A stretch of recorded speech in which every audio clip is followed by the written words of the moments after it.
I was damn bad. Now Van I'm heel vet en schiet prachtig! Very fine save from Anando Ari. Halo Indonesia, let's go. Striker kita salah satu striker, tapi ya perlu waktu.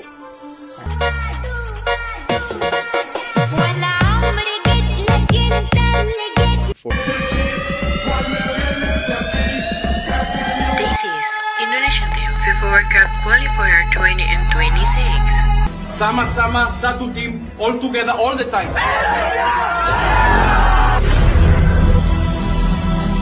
Today we die for each other.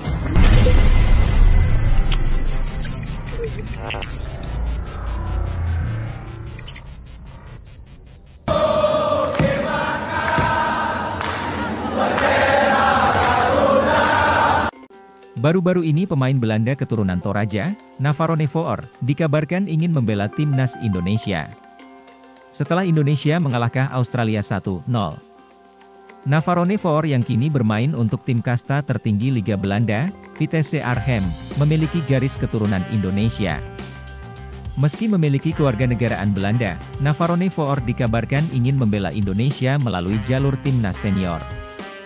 Navarone Chesney Kai Voor lahir di Opheusden, salah satu kota di Provinsi Gelderland, Belanda. Lahir pada 4 Februari 1992, Navarone Voor baru saja merayakan ulang tahun yang ke-27. Memiliki tinggi 170 cm, ia memiliki posisi utama sebagai gelandang serang. Voor juga bisa bermain di pos sayap kanan maupun kiri, seperti dilansir bolasport.com dari Transfermarkt. Bareng Vitesse Arnhem, Navarone Voor dapat mengunci satu posisi di skuad inti. Musim ini, dia tampil dalam 30 laga di semua ajang dengan sumbangan 3 gol dan 5 assist. Navarone juga pernah meraih Piala Belanda bersama Vitesse Arnhem. Itu adalah gelar pertama Vitesse dalam 125 sejarah klub. Adapun di level internasional, Navarone pernah membela timnas U19, U20, dan U21 Belanda, dilansir Bolasport. Dari Kareba Toraja, Navarone Voor memiliki garis keturunan Indonesia dari kakek dan neneknya. Orang tua Voor adalah orang Indonesia asli seperti kakek neneknya. Sang nenek, Christina Seru, berasal dari Kalimbuang, Kepala Pitu, Toraja Utara. Sedangkan sang kakek adalah Voor yang berasal dari Ki, Maluku Tenggara. Ayah Navarone Voor, Junis Voor, adalah anak dari perkawinan Christina dan Voor. Junis Voor menikahi Matilda yang merupakan wanita keturunan Seram Malang. Dari perkawinan tersebut lahirlah Navarone Voor. Sepupu Navarone Voor, Arteis Lolo Tarukalo, mengungkapkan keinginan saudaranya untuk membela timnas Indonesia. Navarone itu sepupu saya, ujar Arteis Lolo kepada Kabar Toraja. Seperti dikutip oleh bolasport.com. Baru-baru ini saya video callan sama dia. Dia juga senang kalau diberi kesempatan membela Merah Putih melalui timnas Indonesia senior.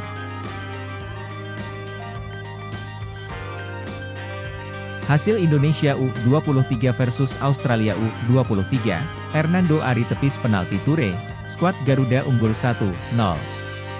Hasil Timnas Indonesia U23 versus Australia U23 pada babak pertama laga kedua grup A Piala Asia U23 2024 berakhir dengan keunggulan skuad Garuda 1-0.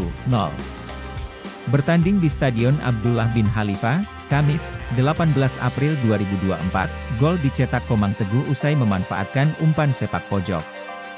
Penampilan Timnas Indonesia U23 sepanjang 45 menit pertama tidak terlalu buruk. Skuad Garuda Muda mampu mengimbangi permainan Australia. Laga baru berjalan 2 menit, Jim Kelly-Schroyer mampu memberikan ancaman. Berawal dari umpan Witan Sulaiman, penyerang Persik Kediri itu melepaskan tendangan dari kotak penalti.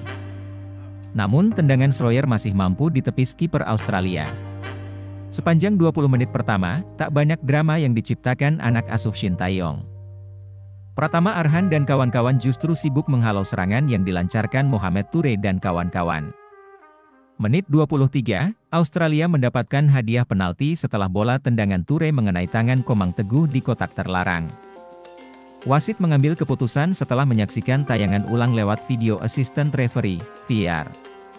Menariknya, tendangan penalti Toure mampu ditepis Hernando Ari. Di sisa waktu pertandingan, skuad Garuda Muda mencoba keluar dari tekanan. Penghujung laga, Komang berhasil mencetak gol melalui sundulan usai memanfaatkan kemelut yang terjadi di depan gawang Australia. Hingga pertandingan babak pertama usai skor 1-0 untuk keunggulan Timnas Indonesia U23 tak berubah.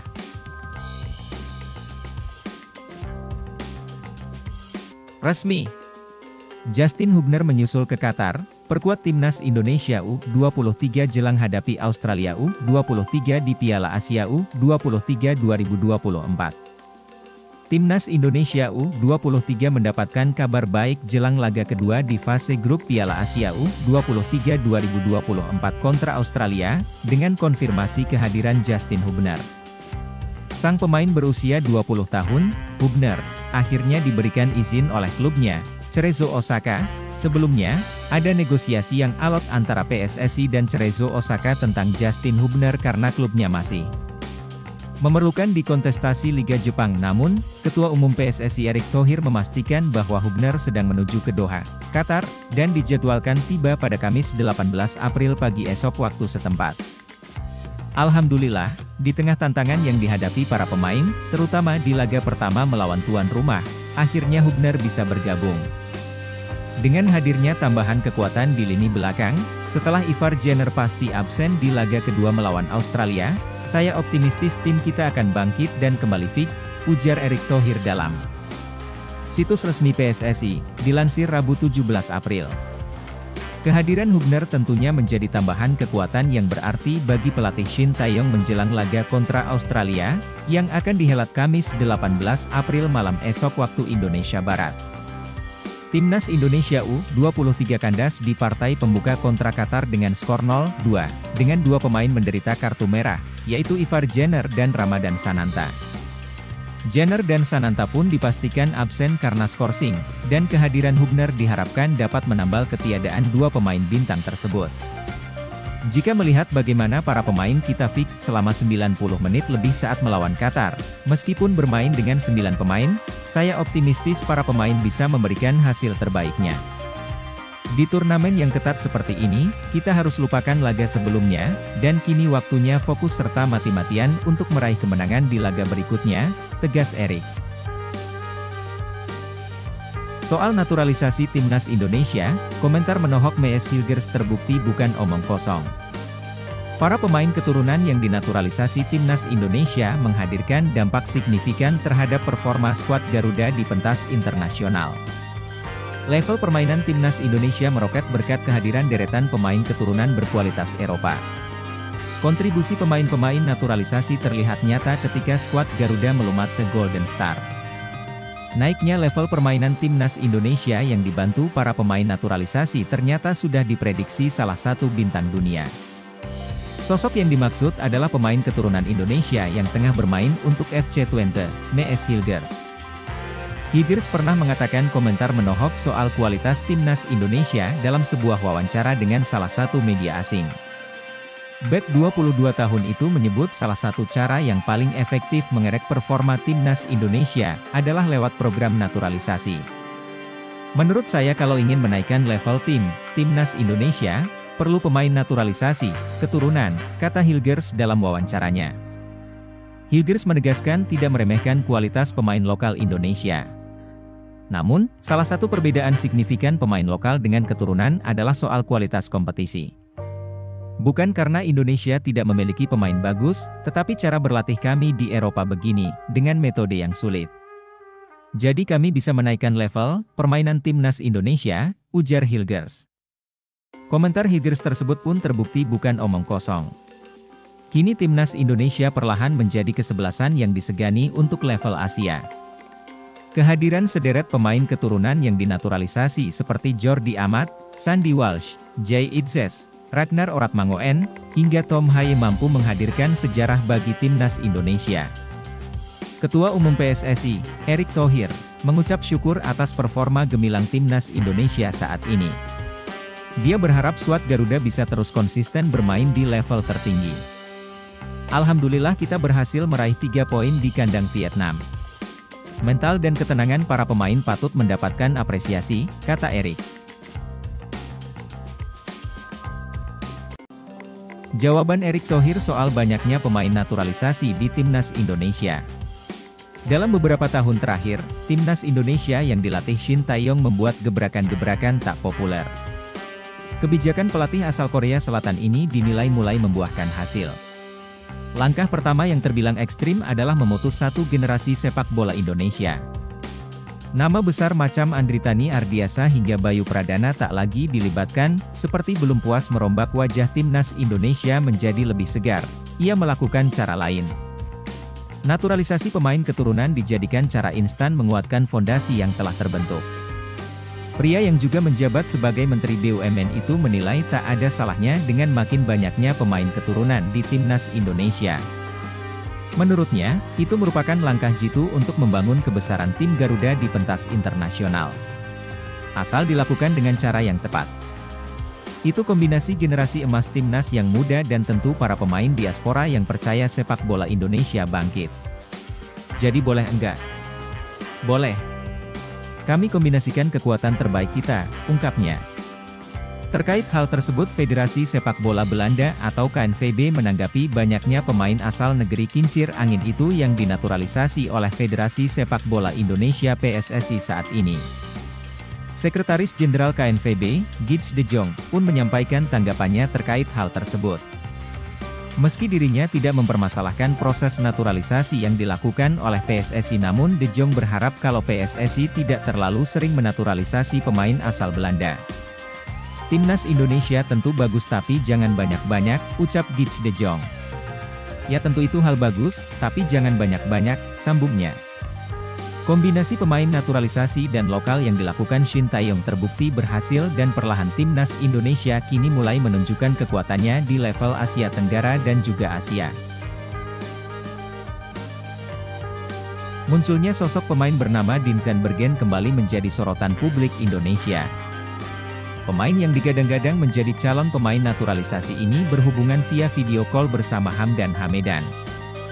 Dean Zandbergen memang bukan nama pemain baru di kalangan pencinta sepak bola Indonesia. Pasalnya, dia sudah kerap disebut-sebut bakal menjalani proses naturalisasi menjadi warga negara Indonesia. Dia sebelumnya sempat diketahui telah mengikuti akun Instagram PSSI. Yang paling baru, Dean Zandbergen melakukan hubungan komunikasi melalui video call dengan staf ahli Menpora, Hamdan Hamedan. Hal ini pun menjadi pertanyaan besar apakah Dean bakal menjadi pemain naturalisasi berikutnya yang diproses PSSI. Sebab, Hamdan punya rekam jejak mengurus berbagai keperluan ini selama membantu PSSI. Jika merujuk datanya, Dean Zandbergen merupakan pesepak bola kelahiran Belanda pada 5 September 2001. Artinya, pesepak bola yang berposisi sebagai penyerang ini usianya telah menginjak 22 tahun. Karirnya di dunia sepak bola memang lebih banyak berkutat di negeri kincir angin. Sejak masih berusia muda, dia sudah berlatih bersama Togyut, SC Excelsior, hingga BVV Barendrecht. Bersama tim yang disebut paling akhir, ia bermain hingga 2020. Selepas itu, Dean Zandbergen berpindah menuju Westlandia U21, 2020 hingga 2021, kemudian memperkuat Excelsior MU21, 2021 hingga 2022, TOG, 2022 hingga 2023, dan terakhir direkrut oleh Sparta U21 pada Juli 2023. Performa impresifnya itulah yang membuat Dean dipromosikan ke tim senior Sparta Rotterdam, tim yang saat ini tengah berkompetisi di kasta tertinggi Liga Belanda alias Eredivisie musim 2023-2024. Dia pun langsung mendapatkan kesempatan debut singkat meskipun durasinya tak lama. Saat timnya menang 2-0 atas IJ Selmer Vogels pada ajang KNVB Cup, dia mengukir debut selama 3 menit.